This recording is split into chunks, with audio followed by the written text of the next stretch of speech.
প্রায় 2 দিন ধরে এই মানুষটিকে ঘিরেই উত্তপ্ত ছিল সীমান্ত। সামাজিক যোগাযোগ মাধ্যমে তার ছবি ছড়িয়ে পড়েছিল। অনেকেই প্রশ্ন তুলেছিলেন, তিনি কে, কোন দেশের নাগরিক, কিভাবে সীমান্তে এলেন, কেন তাকে নিয়ে এমন টানা পড়েন।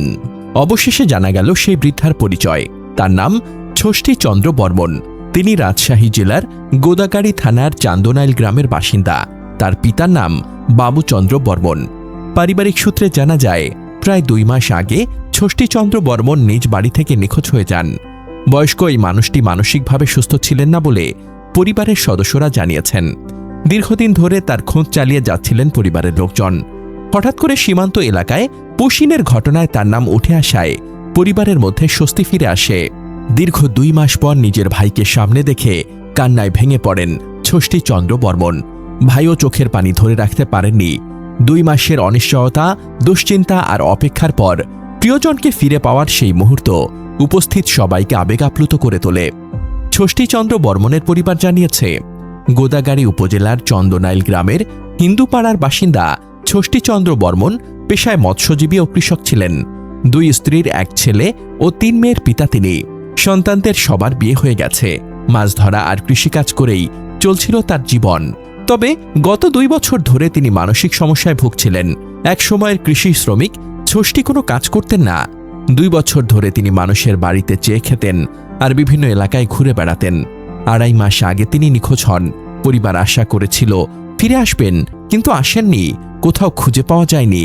পরিবারের ধারণা, মানসিক ভারসাম্যহীন অবস্থায় তিনি কোনোভাবে ট্রেনে চড়ে নিজ এলাকা ছেড়ে দূরে চলে গিয়েছিলেন।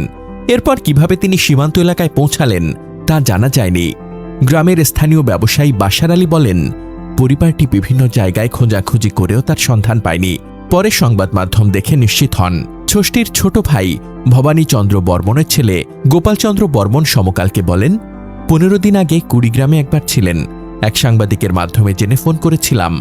পরে ওই সাংবাদিক জানান তিনি ঢাকায় আছেন। এরপর ফোন করে আর পাইনি।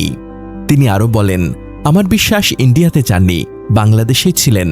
হয়তো ভুল করে যাওয়ার চেষ্টা করছিলেন। সে বুঝতে পারেনি এটা ইন্ডিয়ার সীমান্ত। ওনার মানসিক অসুখ রয়েছে।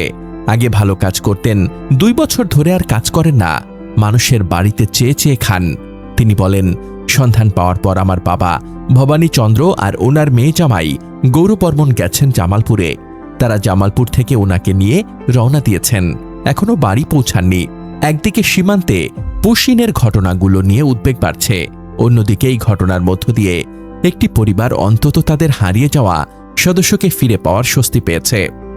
যে মানুষটির খোঁজে পরিবার দিনরাত উদ্বিগ্ন ছিল, যাকে হয়তো অনেকেই আর ফিরে পাওয়ার আশা ছেড়ে দিয়েছিলেন, সেই ষষ্ঠীচন্দ্র বর্মন অবশেষে জীবিত অবস্থায় পরিবারের কাছে ফিরেছেন। এটাই এখন তার স্বজনদের জন্য সবচেয়ে বড় স্বস্তির খবর।